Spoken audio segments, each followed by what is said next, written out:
Bienvenidos a nuestra segunda clase de este básico. Hoy vamos a estar hablando del tema de Jesús, el Hijo de Dios. Y bien, para comenzar, quiero que leamos Mateo 16:13. Dice, viendo Jesús a la región de Cesarea de Filipo, preguntó a sus discípulos diciendo, ¿quién dicen los hombres que es el Hijo del Hombre?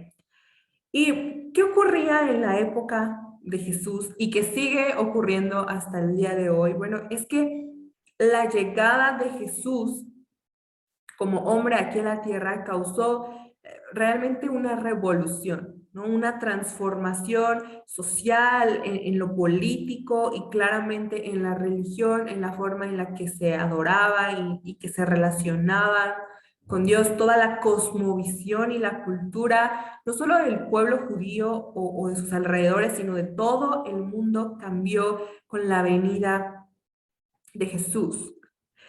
Y ocurría que cada persona tenía una postura o una opinión acerca de quién era él.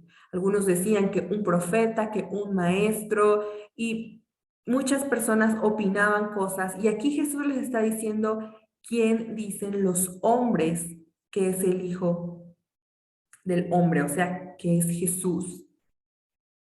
Y hoy vamos a estar estudiando esta pregunta: ¿quién es Jesús?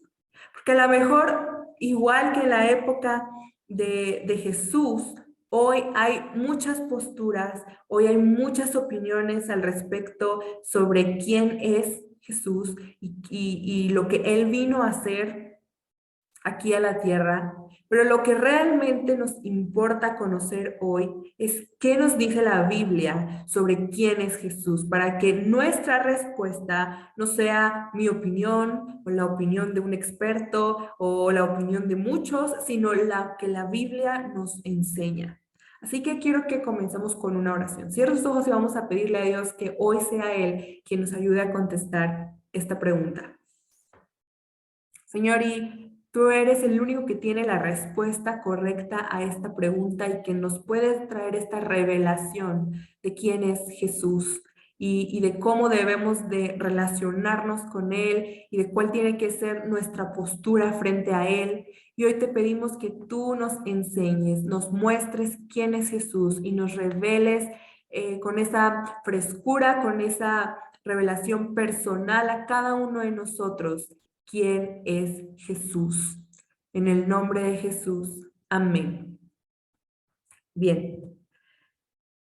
Entonces, en el básico pasado estuvimos hablando del tema de la Trinidad, que Jesús es la segunda persona de la Trinidad, que es el Hijo de Dios, que a través de él se materializaron las cosas, ¿no? que fueron ejecutadas las órdenes del Padre. Y ya estuvimos estudiando un poquito acerca de esa parte de la función de Jesús en la oración, en la salvación, de Jesús como el mediador. Pero quiero que recordemos o que retomemos este punto. Estudiábamos que Jesús es Dios. Así como el Espíritu Santo y el Padre son Dios y son uno, Jesús es Dios y es uno. Yo y el Padre uno somos, dice Juan 10:30. Y aquí es Jesús haciendo una declaración muy concreta y muy clara de que Él es Dios y que es uno con el Padre y con el Espíritu Santo. Jesús es Dios. Y como es Dios, su temporalidad es igual a la que Dios Padre o el Espíritu Santo tienen, es decir, eterna. Mire, vamos a ver 3 versículos que nos hablan de la eternidad de Jesús. Juan 8:58. Jesús les dijo, de cierto os digo, que antes que Abraham fuese, yo soy. Aquí está diciendo, antes de que el primer patriarca, la primera generación del pueblo de Israel naciera o existiera, yo ya era, yo ya existía. Juan 1:1. En el principio era el verbo y el verbo era con Dios y el verbo era Dios. Ahora, aquí está hablando no solo del principio, nuestro principio, es decir, el principio en el que se creó la humanidad, ¿no? O que nació Adán y Eva, no, está hablando del principio de todo, o sea, el principio, el principio. Dice que desde el principio el verbo ya era, es decir, Jesús ya era, y que era con Dios y que era Dios. Es decir, Jesús ha existido desde siempre y siempre ha sido Dios y siempre va a existir. ¿Ok? Y por último vamos a leer Juan 17:5. Ahora pues, Padre, glorifícame tú al lado tuyo con aquella gloria que tuve contigo antes que el mundo fuese. Otra vez, dice, yo estaba en gloria a la diestra del Padre antes de que el mundo fuese. Ni siquiera está hablando de antes de que viniese a la tierra, sino antes de que el mundo existiera, es decir, desde siempre. Ahora hay algo interesante que estamos viendo en este último versículo. Le dice, Padre, glorifícame a tu lado. Es decir, a ese lugar que me pertenece y que ha sido mío desde siempre. Esto lo está diciendo Jesús cuando está aquí en la tierra como un hombre. Porque, ¿qué fue lo que pasó cuando Él vino aquí a la tierra? Bueno, que Él se despojó de esa gloria que tenía a la diestra del Padre, de ese lugar que le corresponde al lado del Padre, para venir aquí a la tierra como un hombre. ¿Sí? Entonces, no es que Jesús comenzó a existir en el momento en el que nació aquí en la tierra, simplemente es que Él dejó por un instante, por un momento, ese lugar que era suyo desde la eternidad y que es suyo por la eternidad para venir a vivir entre nosotros. Vamos a ver este versículo, Juan 1:14. Y aquel verbo fue hecho carne y habitó entre nosotros y vimos su gloria, gloria como del unigénito del Padre, lleno de gracia y verdad. Aquí estamos viendo el nacimiento o el cumplimiento de la figura que nos fue prometida desde el Antiguo Testamento de Emmanuel, Dios con nosotros. Pero no es el nacimiento o el origen de Jesús, porque Jesús, como Dios, ha existido desde siempre y existirá por siempre. Lo único que estamos viendo aquí con la encarnación del Verbo es que se cumple esta promesa, esta figura de Jesús entre nosotros, de Dios con nosotros. Ahora, vamos a ver entonces que Jesús es el Hijo de Dios. Y estamos hablando ahorita de Jesús en la tierra, ¿sí? O sea, Jesús es el Hijo de Dios y aun cuando Jesús vino a este mundo en un cuerpo humano, la encarnación del Verbo, Él no dejó de ser el Hijo de Dios. Su naturaleza humana no le quitaba su naturaleza divina. Él, el Hijo de Dios, fue 100% Dios. Aun cuando estaba en un cuerpo humano, Él no dejó de ser Dios. Colosenses 2:9 nos dice, porque en Él habita corporalmente toda la plenitud de la deidad. Está muy claro este versículo. En Jesús, corporalmente, es decir, en su cuerpo físico humano, habita la plenitud de la deidad, es decir, toda la divinidad habita en él, aún siendo hombre, aún en su cuerpo mortal. Vamos a ver algunos atributos divinos de Jesús.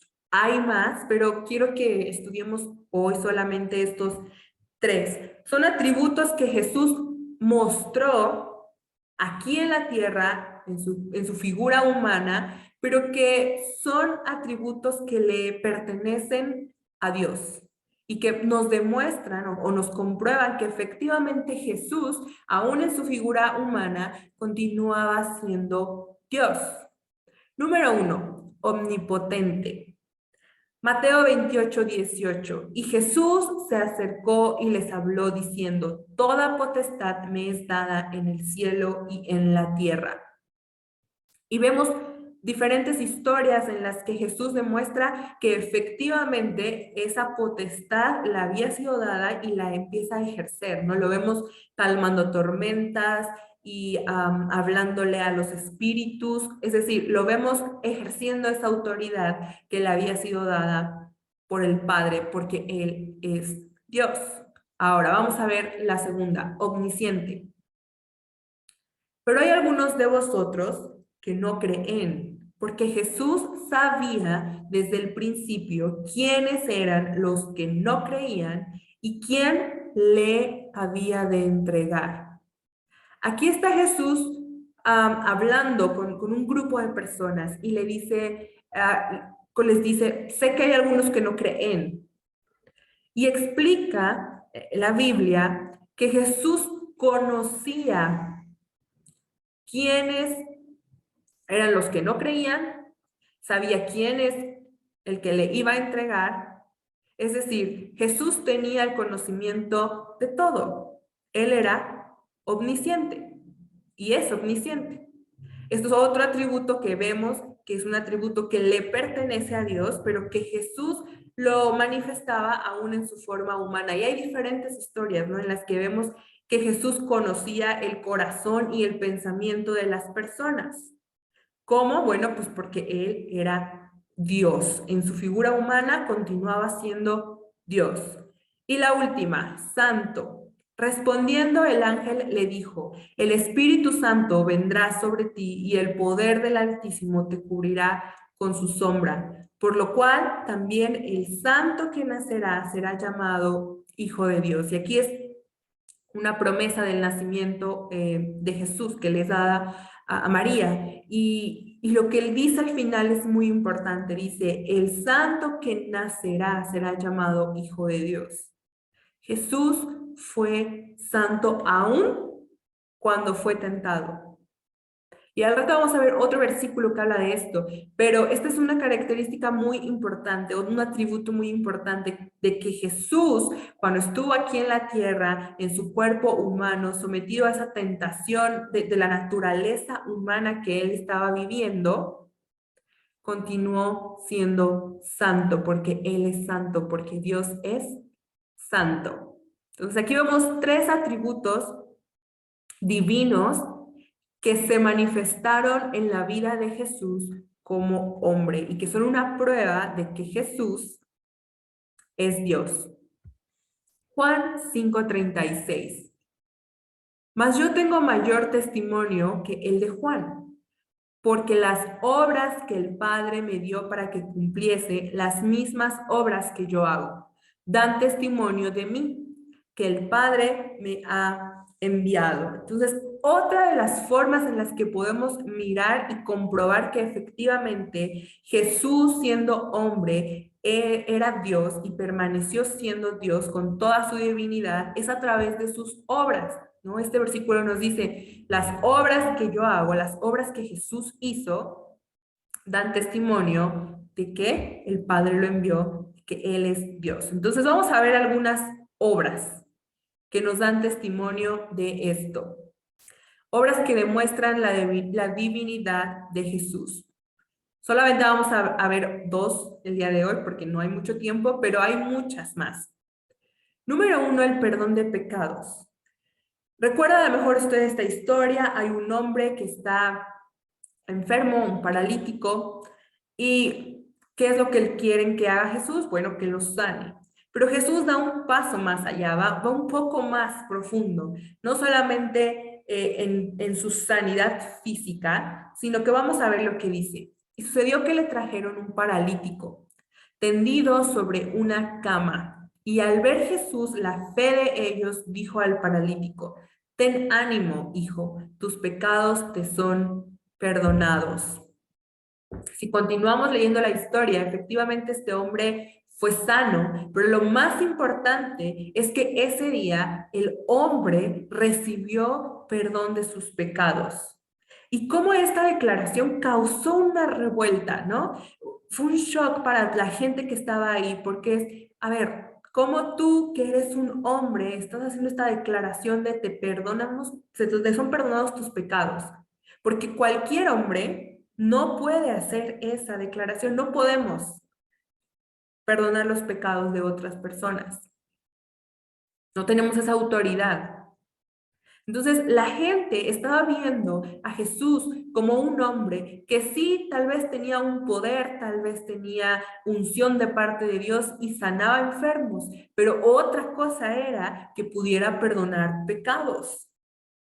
Por esto causó tanto impacto y desacuerdo en algunas personas, porque si él podía perdonar pecados, tenía que significar que era Dios, porque solo Dios puede perdonar nuestros pecados.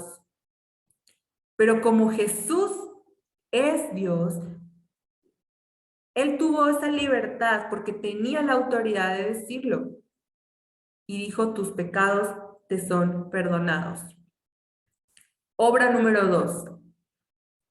Y los espíritus inmundos, al verle, se postraban delante de él y daban voces diciendo, tú eres el Hijo de Dios. Y leía este versículo, y como este hay varios en las que vemos a los espíritus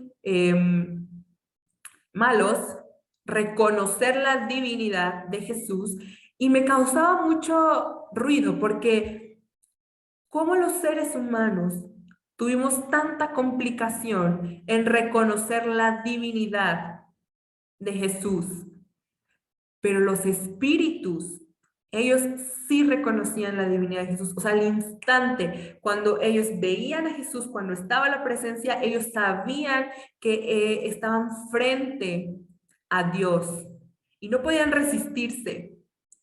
Aquí está muy loco, dice que se postraban delante de él. O sea, la reacción inmediata ante la presencia de Jesús tenía que ser, póstrate, adora, humíllate, porque estabas frente a la presencia de Dios. Y los espíritus lo reconocían. Dice que los espíritus huían y los espíritus tenían miedo porque ellos podían reconocer la divinidad de Jesús, la autoridad que él tenía sobre todo lo espiritual y también sobre las cosas naturales. Esto es muy fuerte porque vuelvo a lo mismo. Ellos se postraron reconociendo que estaban delante de la presencia de Dios, pero nosotros, los seres humanos, no fuimos capaces de hacer eso. Qué triste. Incluso hoy en día, a lo mejor no nos tocó vivir en ese momento, pero hoy en día muchas veces estamos frente a la presencia de Dios y no somos capaces de reconocerlo, de humillarnos, de postrarnos. Entonces, eso es muy fuerte y hay que reflexionar en esto. La reacción inmediata de alguien que se encuentra y es consciente de que está en la presencia de Jesús, que es la misma presencia de Dios, es adorar, es postrarse, es humillarse. Esa tiene que ser nuestra reacción. Y bueno, claramente también podemos hablar de la resurrección, ¿no? De cómo Jesús venció a la muerte y vamos a hablar de esto más adelante, por eso no lo coloqué dentro de las obras que demuestran la divinidad de Jesús, pero vamos a hablar más adelante de ello. Ok, entonces acabamos de ver que Jesús era el Hijo de Dios, aun cuando estaba en su cuerpo físico, él nunca dejó de ser Dios, 100% Dios, pero es que esto es muy bonito porque Jesús es esa combinación, o en Jesús podemos mirar esa combinación entre 100% Dios y 100% hombre. Y cómo las dos naturalezas se unieron y se conectaron para reconciliar y conectar y reconectarnos el cielo con la tierra. Miren lo que dice, vamos a leer Gálatas 4:4. Pero cuando vino el cumplimiento del tiempo, Dios envió a su Hijo, nacido de mujer y nacido bajo la ley. Es decir, Jesús fue mandado por el Padre como un hombre, hijo de un hombre. con una familia que fue gestado en el vientre de una mujer, era 100% hombre. A ver, vamos a ver algunas evidencias de su humanidad. Número 1, como ya vimos, nació de una mujer. Vamos a leer Mateo 1:18. El nacimiento de Jesucristo fue así. Estando desposada María, su madre, con José, antes que se juntasen, se halló que había concebido del Espíritu Santo. Aquí estamos viendo cómo viene esta concepción de Jesús. Dice que estaba María desposada con José, pero ellos todavía no habían tenido ningún tipo de intimidad cuando María concibe un hijo por obra del Espíritu Santo. Aquí vemos que en la concepción de Jesús, ¿sí? fue virginal, es decir, él nació de una mujer que era virgen, pero nació de una mujer, o sea, creció en el vientre de una mujer y nació de una mujer, y por lo tanto, si tenía una madre, también tenía un padre, y después tuvo hermanos, es decir, tuvo una familia. Y podemos ver en la Biblia cómo nos cuenta de, por ejemplo, de que su relación con sus hermanos no era la mejor, ¿no? Sus hermanos tenían un poco de problemas para creer en él y aceptar que era Dios. Pero bueno, vemos que tenía un padre, José, una madre, María, que tenía hermanos, tenía una familia, que creció dentro de un núcleo familiar en el que le educaron como a cualquier persona, como cualquier hombre. Ahora, él tenía un cuerpo físico. Lucas 24:39 dice, mirad mis manos y mis pies, que yo mismo soy. Palpad y ved, porque un espíritu no tiene carne ni huesos, como veis que yo tengo. Y aquí estamos hablando de cuando él aparece a sus discípulos después de la resurrección. Pero aquí que está diciendo es, sientan, vean que tengo un cuerpo físico.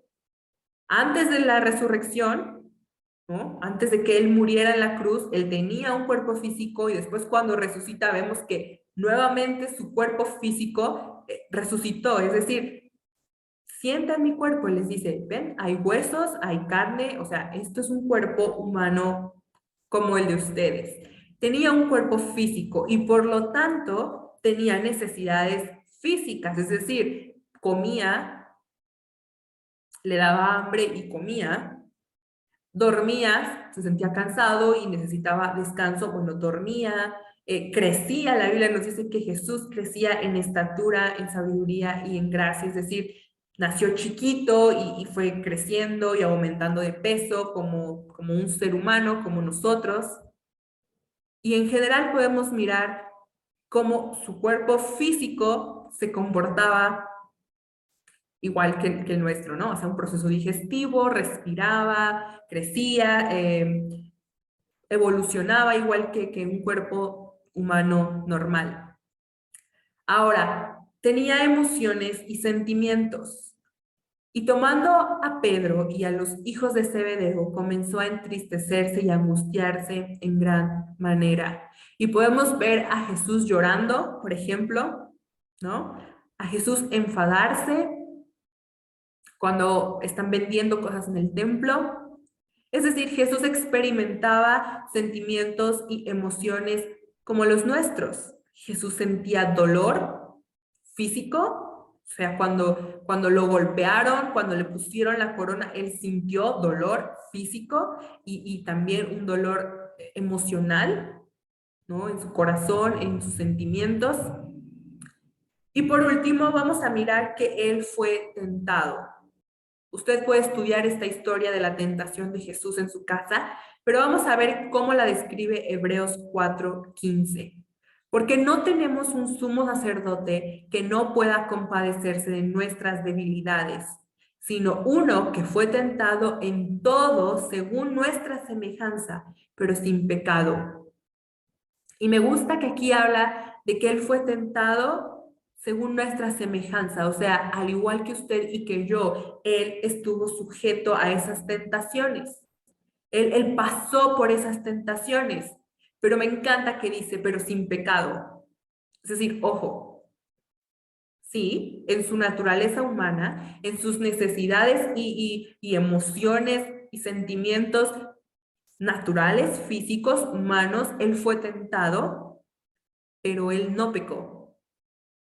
Y eso es precioso. Por eso veíamos que Jesús, o uno de los atributos que demuestra la divinidad de Jesús, es que fue santo. Aún cuando pasó por la tentación, él se mantuvo santo. Ahora, si nosotros vemos la historia de la tentación de Jesús, vemos que él fue tentado a través de cosas de la naturaleza humana. O sea, por ejemplo, se le tentó con la sed, ¿no? Él estaba en ayuno, entonces es como, bueno, saca agua de la roca con la comida, con el pan, estaba en ayuno, entonces era, ok, ¿tienes hambre? Bueno, come, se convierta en pan.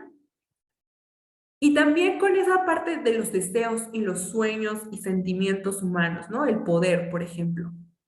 Entonces, Jesús fue tentado a través de su naturaleza humana, pero él se mantuvo sin pecado. Estas son cuatro evidencias o cuatro áreas en las que podemos mirar que Jesús efectivamente era 100% hombre. Ok. Continuamos con la historia que estábamos leyendo al inicio de este tema. Mateo 16:16. Respondiendo Simón Pedro dijo, tú eres el Cristo, el Hijo del Dios viviente. Recuerda que Jesús les dice, a ver, ¿quién dicen que soy yo? Los hombres, o sea, las personas. Pero después él les pregunta, bueno, ¿y ustedes qué piensan? Ya me dijeron que las personas tienen estas opiniones. ¿Y ustedes qué piensan? Y Pedro responde así, tú eres el Cristo, el Hijo del Dios viviente. Y si usted lee lo que pasó después, lo que ocurrió o lo que Jesús le dice a Pedro, es que es muy bonito, porque esta revelación que Pedro tuvo de que Cristo era el Hijo de Dios es clave en la vida de nosotros como cristianos y de todo ser humano. Porque es fundamental que nosotros creamos y estemos seguros de que Cristo o de que Jesús es Dios, que Él es el Hijo de Dios que fue enviado a este mundo por nuestra salvación. ¿Por qué? Porque reconocer que Jesús es el Hijo de Dios es reconocer la divinidad que hay en el hombre que fue Jesús aquí en la tierra. ¿Qué pasa? Que muchas personas dicen, ok, es que Jesús fue un gran líder, es que podemos reconocer su relevancia en la historia, en la política, en la filosofía, en las formas de pensar, pero no podemos reconocer que Él es Dios. Entonces, de nada sirve que ellos reconozcan todas sus virtudes como líder, maestro, político, lo que usted quiera, si no podemos reconocer que él no solo era 100% hombre, sino que también era Dios, 100% Dios. Se trata de ser capaces de reconocer que el Espíritu de Dios estaba en él y que él era Dios, aún en el cuerpo humano. ¿Sabe una cosa? Reconocer que Jesús es el Hijo de Dios es la mayor muestra de fe. Ahí es donde inicia la fe. Eso es lo que sustenta la fe, el reconocer que Él es el Hijo de Dios. Porque si no podemos reconocer que Jesús es el Hijo de Dios, el resto de la historia de nuestra fe no tiene sentido. Si Él no fue Dios, entonces el sacrificio no tiene sentido, entonces nuestra salvación no tiene sentido, entonces nuestra adopción en la familia de Dios no existe y entonces todas las promesas y todo aquello en lo que creemos y por lo que vivimos y por lo que nos sostenemos no existe, no tiene sentido, no tiene fundamento y ha sido en vano. ¿Se da cuenta? No podemos dar el siguiente paso en la fe si no hemos creído y reconocido a Jesús como el Hijo de Dios, como Dios. Porque esa es la base de nuestra fe. Aún todo lo que leemos en el Antiguo Testamento está mirando hacia el día que se cumpla esa promesa. Dice que es un reflejo de lo que va a hacer cuando Jesús viene aquí a la tierra. Por eso es tan importante y por eso era tan poderosa esta declaración que hacía Pedro. Yo sé que tú eres el Hijo del Dios viviente. Porque ahí se sustenta nuestra fe. Se trataba también de reconocer que somos pecadores y que por lo tanto necesitamos un Salvador y que el único Salvador, el único capaz de hacer ese proceso de salvación en nuestras vidas es Jesús. ¿Sabe que mucha gente no quiso y no pudo reconocer a Jesús como el Hijo de Dios y hasta la fecha prefiere no hacerlo porque eso implica que soy un pecador y que yo necesito un Salvador? Y eso no nos gusta, nos confronta con nuestra naturaleza de pecado y con que la paga de nuestro pecado es la muerte y con que necesitamos arrepentirnos y cambiar. A esa verdad nos lleva a reconocer que Jesús es el Hijo de Dios. Por eso es tan importante esta revelación en nuestras vidas. Ahora, vamos a ver algunas razones o algunos propósitos que tenía la encarnación de Jesús aquí en la tierra. ¿Por qué es que Jesús tenía que venir en un cuerpo humano? Número 1, Él vino a revelarnos al Padre. Vamos a leer Juan 14 del 8 al 10. Dice, Felipe le dijo, Señor, muéstranos al Padre y nos basta. Jesús le dijo, ¿tanto tiempo hace que estoy con vosotros y no me has conocido, Felipe? El que me ha visto a mí, ha visto al Padre. ¿Cómo pues dices tú, muéstranos al Padre? ¿No crees que yo soy en el Padre y el Padre en mí? Las palabras que yo os hablo, no las hablo por mi propia cuenta, sino que el Padre que mora en mí, Él hace las obras. Y aquí fue como una regañada, ¿no? La que le tocó a Felipe. Pero ¿qué aprendemos? Bueno, dice que nadie ha visto al Padre hasta entonces. Podemos ver la historia en el Antiguo Testamento y nadie había podido experimentar esa cercanía con el Padre hasta que viene Jesús y todo cambia. Juan 1:18 dice, a Dios nadie le vio jamás. El unigénito Hijo que está en el seno del Padre, Él le ha dado a conocer. Es decir, Jesús vino a revelarnos, a mostrarnos el corazón del Padre, a mostrarnos la voluntad del Padre. Él vino a enseñarnos cómo le gusta al Padre que vivamos, cuáles son los deseos y las promesas del Padre para sus hijos. Nos vino a enseñar cómo adorar al Padre, cómo relacionarnos con el Padre. Él vino a estrechar la relación entre los seres humanos y el Padre.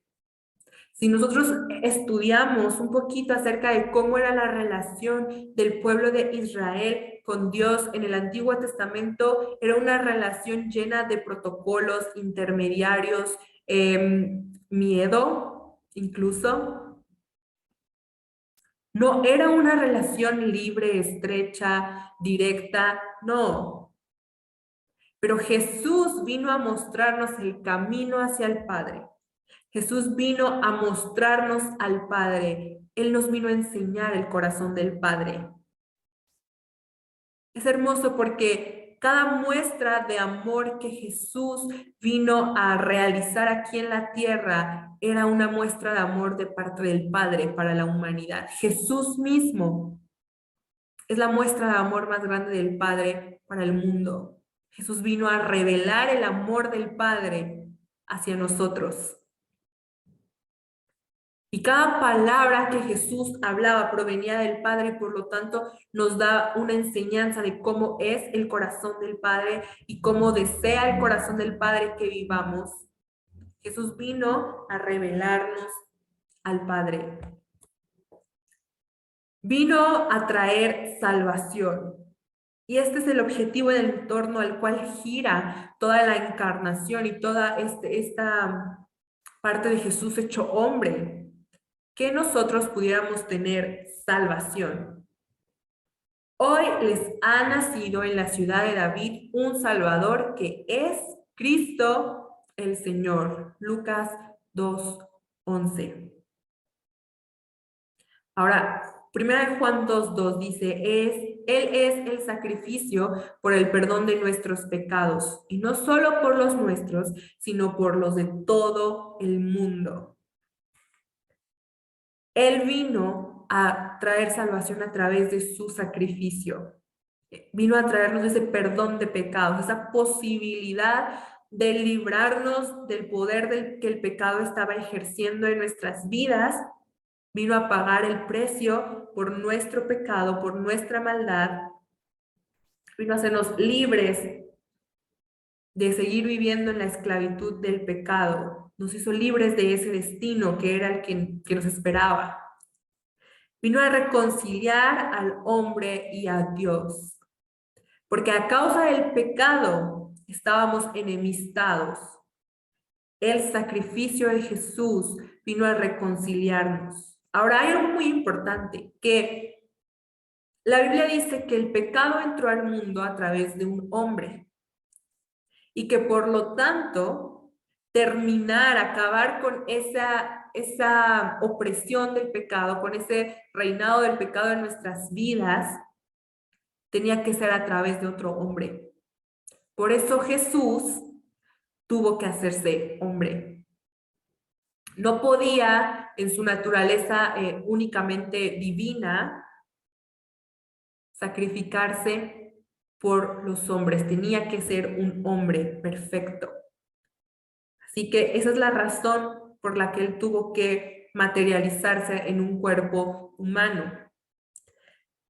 Él vino a abrir la puerta al mundo entero a la relación con Dios, como dice en Primera de Juan, no solamente a los nuestros, o sea, no solamente al pueblo de Israel, sino por los de todo el mundo, a todo el mundo. Nosotros que no somos parte del pueblo de Israel, recibimos ese perdón, ese acceso a través de que Jesús murió en la cruz por nosotros también. Vino a ser universal la relación con el Padre y la salvación. Y algo que es hermoso y que tenemos que entender es que Jesús vino a conectar el cielo con la tierra. Por eso Él es 100% hombre y 100% Dios. Es esa unión entre el cielo y la tierra. Y hoy está a la diestra del Padre, con esas marcas del cuerpo humano, que su cuerpo humano sufrió, representando esa unión en el cielo, ahí en la gloria, en la divinidad que Él tiene, que Él es Dios, pero con esas cicatrices que recuerdan la unión entre el cielo y la tierra. La restauración entre Dios y los hombres, entre nuestra relación. Ese puente que se construyó a través de su sacrificio. Y tercero, vino a dejar un modelo de vida. Pues para esto fuisteis llamados, porque también Cristo padeció por nosotros, dejándonos ejemplo para que sigáis sus pisadas. Él vino a enseñarnos cómo vivir. Y como leíamos en Hebreos, Él fue tentado en todo semejante a nosotros, pero sin pecado. Esto está muy, muy bonito porque usted quiere saber cómo vivir, estudia a Jesús. Así como Jesús vivió en la tierra, así es como nosotros tenemos que vivir. Él vino a trazar un modelo de cómo debemos de vivir, de cómo tiene que ser nuestra actitud y nuestra vida y nuestro corazón y la forma en la que nos relacionamos con el Padre y en que adoramos. Todo. Él trazó un camino para que nosotros lo sigamos y no nos perdamos. Nos dejó un modelo de vida, un ejemplo. Nada de lo que nos pide que hagamos es algo que Él no haya hecho primero. Por eso dice que Él es el primogénito en todo. Él murió y resucitó, así como nosotros tenemos que morir a nuestro viejo yo para que después podamos ser resucitados con Él. Él sirvió, por eso nosotras tenemos que servir. Él amó, Él perdonó. Todo lo que nos pide que hagamos es porque Él ya nos dejó ejemplo primero de cómo se hace. Quiero que terminemos con esto. Recuerda la pregunta que hicimos al principio, ¿no? ¿Quién es Jesús? Y para mí hoy la respuesta es esta. Jesús es la reconciliación. Jesús es hermoso porque es hombre y Dios en uno, que entiende nuestras debilidades, que pasó por nuestras debilidades para conectarnos con el cielo. Es la reconciliación entre nosotros y el Padre. Él vino a reconectarnos. Así que Jesús es nuestra reconciliación. Hoy no tiene por qué estar peleada nuestra naturaleza humana con la santidad que Dios nos pide. No tiene por qué estar peleado el que nosotros vivamos en este mundo humano y corruptible con que nosotros somos hijos de Dios. Somos hijos de un hombre, de un hombre y una mujer. Somos hijos humanos, sí, pero también somos hijos de Dios. Y en Jesús está esta reconciliación. Para poder vivir aquí en este mundo, con este cuerpo humano, siendo hombres, con una naturaleza que es tentada, pero en santidad. Pero sin pecado, como dice que vivió Jesús. Es esa posibilidad de vivir diferente, de no estar atados a lo que este mundo es y la maldad y lo que naturalmente tendemos a hacer. No, no tenemos por qué vivir condenados a eso, porque a través de Jesús, nuestra reconciliación, hemos recibido esa libertad para poder vivir en santidad, para poder decir no al pecado. Así que yo quiero que hoy nos quedemos con esto y que usted escriba ahí en su libreta cuál es la respuesta que hoy se lleva. ¿Quién es Jesús? Jesús es nuestra reconciliación. No somos más enemigos de Dios. Hoy somos amigos, hoy somos familia, somos sus hijos. ¿Sí? Pues muy bien, vamos a ver nuestra tarea del día de hoy. Necesitamos describir y sustentar bíblicamente 3 ejemplos de obras de Jesús que demuestren su divinidad. Ya vimos aquí 3 con la parte de la resurrección, pero hay muchas historias en la Biblia en las que vemos cómo Dios actuó de una forma que solo Dios puede hacer. Entonces, usted tiene que buscar 3 y las va a describir, va a contar ahí rápidamente de qué se trató, qué fue lo que hizo Jesús, va a poner su cita bíblica y me lo va a enviar a través de WhatsApp, usted ya sabe. Entonces, 3 obras que demuestran la divinidad de Jesús. ¿Ok? Esa es su tarea. Entonces, muchas gracias por acompañarnos en la clase del día de hoy. De verdad, espero que haya podido contestar esa pregunta, que esté reflexionando sobre esa pregunta ¿Quién es Jesús? No quién dicen los hombres o el pastor o el maestro que es Jesús. ¿Quién es Jesús para usted y para mí? ¿Quién es Jesús? Y bueno, que Dios le bendiga. Nos vemos el domingo en nuestra sesión de Zoom.